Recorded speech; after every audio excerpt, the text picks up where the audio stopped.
This is Willie with Big Bore Air and Boar's Nest here in Tyler, Texas. Today is going to be the start of a multi-part series helping beginners get into air rifles, more specifically big bore air rifles for hunting purposes. Now, the first part of this series is going to be called Reasonable Expectations.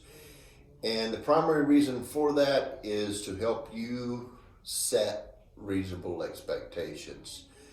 There's a lot of hype out there online talking about what these guns can and can't do, mostly what they can do, and they really don't tell you the limitations of them, or they gloss over some of the limitations and some of the cons about these air rifles. Now that's awesome. I love them, obviously. I've got 4 big bore air rifles that I use to hunt with. I love using them. But I want you to know what they are, okay? So that you can make a educated decision going into this. So reasonable expectations, okay? First and foremost is legality. You really need to check with your local authorities, local game commission, to find out whether or not the state that you're in allows hunting with air rifles and whether or not you're allowed to hunt game with air rifles. The other thing that you're going to want to do is find out what those limitations are. For example, in the state of Texas, you're allowed to hunt with air rifles, but they have to be at 30 caliber or above, and they have to produce at least 215 foot-pounds of energy. All right, now I'm going to talk about the energy and all of that later in another series. But as you can see, each state's going to have their own limitations. So if you have other states that you go to hunt that you're wanting to take these guns to, then you need to do a little bit of homework and find out whether or not you're allowed to take them there. Another limitation is yardage. Now, I see a lot of guys who try to compare air rifles to that of firearms. They're not. I would equate them in between a high-end crossbow and somewhere in the muzzleloader, between the two. All right, as far as their power, their yards, range, and things like that. That's where you're going to have them placed. So my way of thinking as far as these air rifles are concerned and hunting with them and everything is right about 100 yards. Now you can go a little further than that with some of them, depending on the game that you're hunting.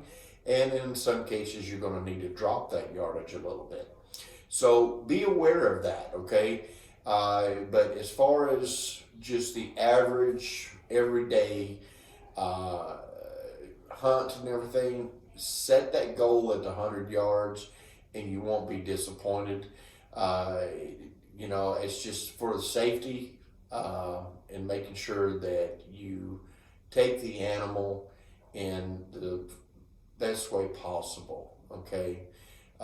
We don't want animals injured out there because you took a shot that's too far.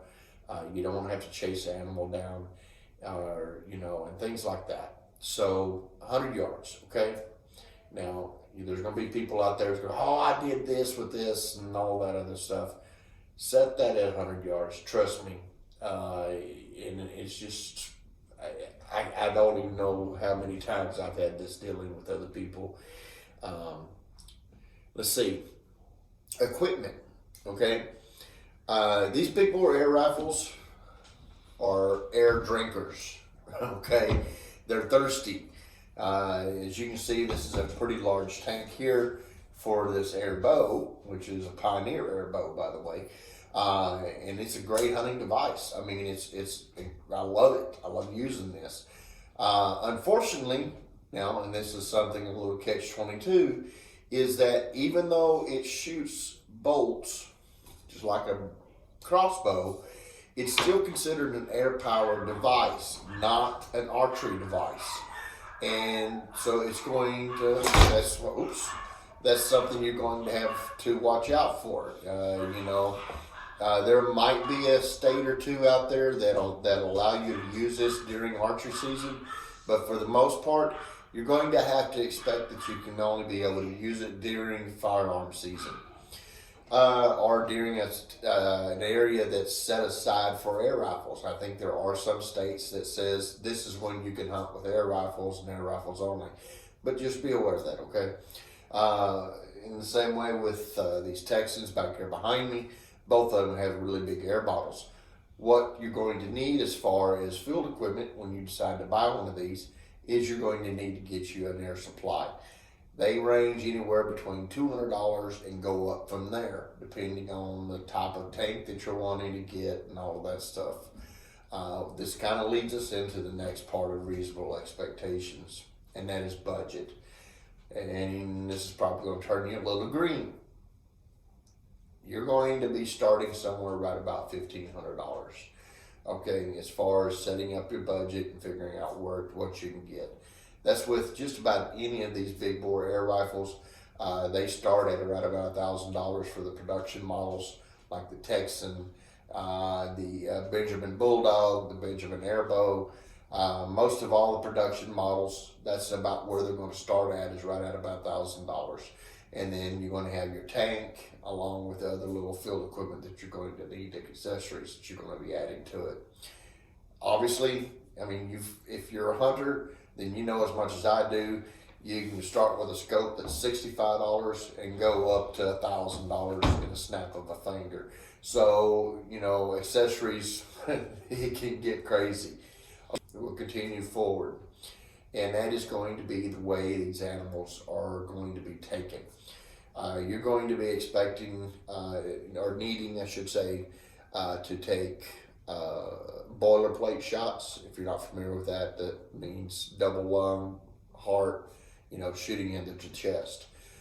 The way these air rifles work, they're shooting at about 900 feet per second, right in that area, okay?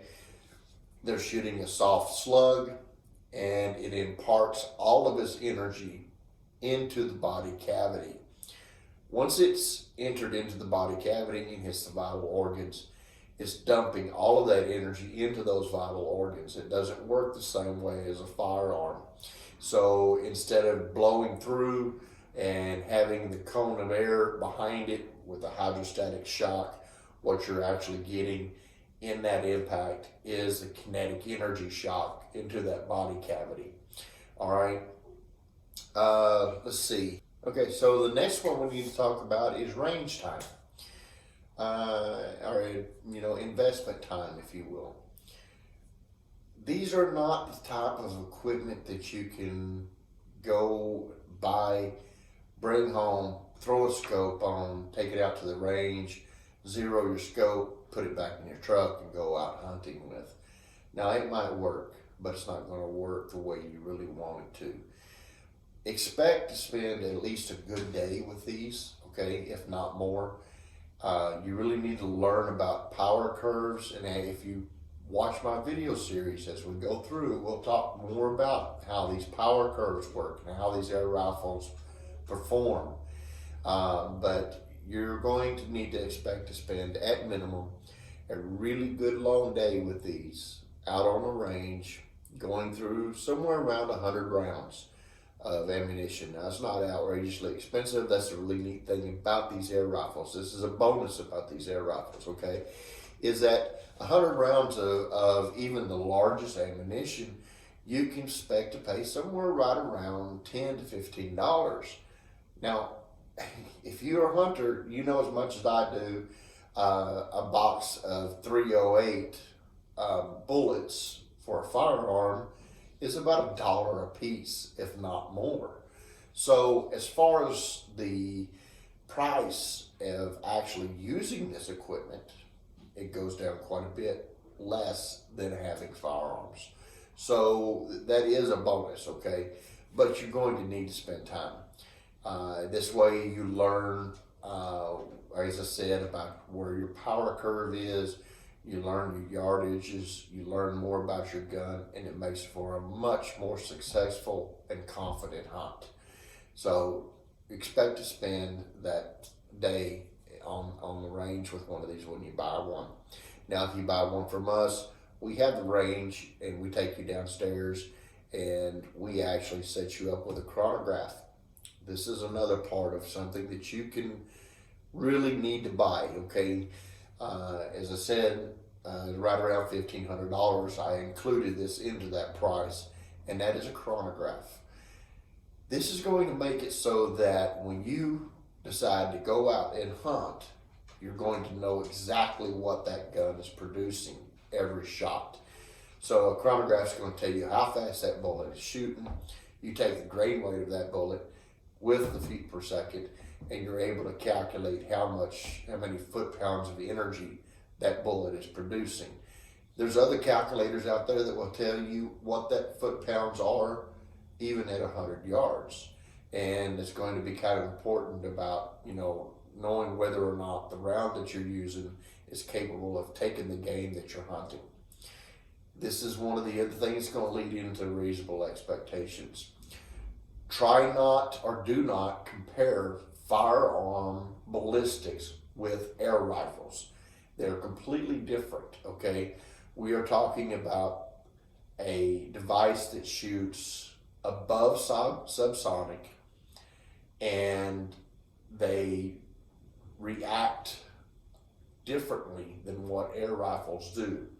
Air rifles shoots a very soft lead slug. They react differently. They're traveling at below sonic, subsonic, okay? And so impact areas and stuff, when they, I explained how they dump the kinetic energy. Well, they also fly differently. So, for example, a lot of people will think 308, that's the best gun out there, as I always hunt with a 308 or hunt with a 30-06, all of these different calibers. And then they'll hear about a 45 caliber, and immediately they're thinking about a 45 caliber pistol, which drops like a rock. Actually, with the air rifles, they perform very well. That's because of the mass of the bullet, okay? That mass lets that bullet travel further with more kinetic energy. Whereas on the 308, while it does have a flatter trajectory, it falls off faster because it doesn't have the mass to keep it moving against the friction. So we'll get more into that later, okay? And we're going to talk about all these different calibers in detail. But don't let yourself compare firearms with air rifles as far as calibers are concerned. It will mislead you. I hate to say this, and this is something else that's going to go into reasonable expectations. And we talked about doing your homework as far as legality. We also need to do your homework when it comes to reviews, okay? There are some really good reviewers out there who talk about these air rifles and what they can and can't do. But almost all of those are going to gloss over any of the negatives in there. When you're listening to reviews, they don't want to lose their sponsors, okay? So they're not going to just go right out in the open and say, okay, this is wrong or this is wrong. Now, some of them will say, okay, this needs to be improved or you can expect this out of it. Steve over at AEAT is one person who does really good reviews. He is excellent. Airgun Nation, him and Airgun Nation have teamed up. Airgun Nation is a great website, forum that you can go on to and ask just about any kind of question that has to do with these air rifles.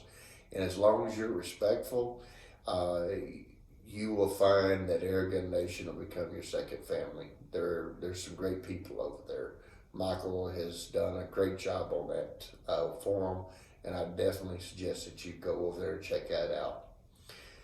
Okay, so next part. Okay, so there is another part of reasonable expectations, and that is something that might be an issue with some people who have any type of upper body strength issues. Air rifles tend to be a little bit heavier than your normal firearms. In some cases, they can be quite a bit heavier. Now, they're not as heavy as they look, okay? I will say that. For example, I'm not trying to push anything off on anybody, but when you look at this gun here, it looks really bulky and heavy. It's not. It's really balanced. It's one of the reasons why I said that I like the way they designed this. But there is a little bit more weight to them because they do have the additional tank as a power supply. So for someone who might have issues with upper body strength and everything, just kind of be a little bit aware that they are going to tend to weigh a bit more than your normal firearm, but it's not outrageously so.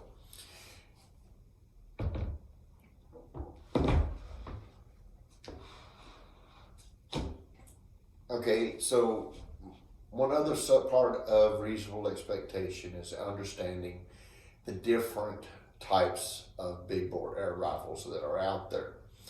Now, I don't have one here with me, but the Benjamin Bulldog is very similar in size to the Benjamin Airbow, okay? So as far as the big bore air rifle, the 357, which is the Benjamin Bulldog, the size is about the same. This is what you would call a bullpup design, all right? The second design or model out there is going to be similar to this one here, which is the carbine. Okay, so it's got a shorter barrel on it, and this allows you a little easier carrying, moving around in the woods and stuff like that. So this is a carbine version. It's much lighter, easier to bring up and shoot with. I'm fixing to talk about some of the pros and cons a little bit more about these. All right, and then the next is your long rifle, and there is specific reasons for something like this, which is, as you can see, quite long. We'll talk about this here in a moment. So this would be your long rifle. So once again, you have your bullpup design, your carbine, and then your long rifle. All right, so what are the benefits and drawbacks of those designs? What you're looking at basically, essentially, just for simple terms, is yardage. All right. The carbine design is going to, the Bulldog design is going to have the least amount of yardage and the ability to shoot heavy slugs. Think of your barrel as your transmission and your air tank as your engine, your power supply. You have to have the proper transmission, long enough barrel to transmit the energy from the air supply to that bullet for it to go faster. When you start getting into the larger calibers, the longer the barrel, the better performance you're going to get. So for example, in the 45 caliber, this particular carbine here is a 308. I like hunting hogs with this. I have hunted deer with it, but it, to me, is just slightly too small to hunt deer from the factory. It needs to be modded a little bit, tuned up to hunt so that you can hunt with a larger, heavier weight bullet as far as the 308 is concerned. The 45 is my go-to all-around hunter gun. It's a bit heavy and it's definitely a bit long to hunt, just carrying it around, pull up and shoot, but a little bit of practice and it can be done. It does have it can really reach out and it can shoot some really heavy slugs.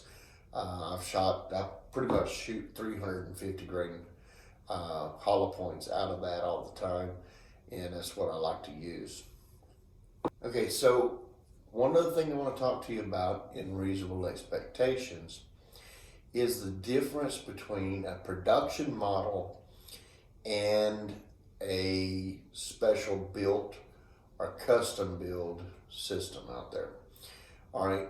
So as far as the big bore world goes, you do have a couple of other big bore manufacturers out there other than Benjamin and AirForce Texan. You have a new kid on the block, which is the Umarex Hammer 50 caliber, but they're just coming out on the market. They have some design issues, engineering issues that needs to be resolved, but they are out there and they do produce some foot-pounds of energy. But I haven't shot one particularly. I've heard a lot of people talk about the breech, blowing air out of the breech really hard enough to hurt your hand if you have your hand over the breech, and some other little things, but I don't personally know a lot about them. There are some custom builders out there, okay? And if you can afford them, they're great guns. I can't discount any particular person out there, but just be aware that any custom gun that you have built, it may be harder for you to get parts for if there's an issue later down the line. But as far as a mass production manufacturer, the AirForce Texan, the Benjamin Bulldog and Airbow, and there's a couple others. Hatson has a pile driver. Just kind of be aware, though, when you're looking at all of those, to pay attention to the foot-pounds of energy along with the grain weights that they're able to put out. Okay, some of the guns that use clips or magazines, multi-fire, you may have issues with being able to load heavier slugs into that gun. And that can be an issue if you live in a state that requires you to shoot a certain grain weight. Even in whatever caliber that you're shooting, it has to produce a certain amount of foot-pounds of energy. And if you're having to shoot really short bullets, that's going to be a problem. So just kind of, when you're doing stuff like that, make sure you do your homework. If you're going to deal with an online company as far as buying your gun or what have you, if they don't have a phone number on their website, go to the next one, okay? You want a company that's going to actually invest the time in you. You're the buyer. You're spending $1,000 on a gun. They should be able to answer the damn phone. If they can't, go somewhere else. Call me. I do answer the phone, okay? So just be aware of that, all right? I just cannot stand looking at a website, trying to find a contact us, and the only thing that's available is an email address. Not whenever I'm looking to spend that much money. Okay, so as I said, I tried to keep this down to 15 minutes. I'm not sure if I did it or not. I know that I have glossed over a huge amount of information, and that is something that I'm going to go ahead and spend a little bit of extra time of yours in talking to you about. Now, I guess this might be another part of reasonable expectation. There is a lot to learn about these. Now, don't let that scare you away. It's actually a lot of fun, okay? But there's a learning curve in here. It's not super difficult. It can be made into rocket science if you want to take it that far, okay? It's just like firearms. There's a huge amount of ballistic data out there that you can take and break down and spend, 2 or 3 days getting ready for a long distance shoots, and target practice and stuff like that. Just, going through ballistic data and everything. So while I'm trying to balance this knife edge and giving you the information that you need, while at the same time not throwing a whole bunch of stuff on there is going to drown you in information, if you will. Hopefully this start of the series kind of gives you a little bit more to understand as far as, you know, having some realistic expectation. We've talked a little bit through the series. I'm gonna have to chop this up a little bit and clean it up. I know that. Try to just dash through here and trying to keep this in the 15 minutes, and I know I've already went over that, and I apologize. Our next series is actually going to be talking about going into a little more detail about each one of these guns, how they react to the different calibers, throughout the different calibers, their ranges, and things like that. And I hope to see you then. This is Willie with Big Bore Air Rifles and Boar's Nest here in Tyler, Texas. Have a great day, and thank you for joining me today.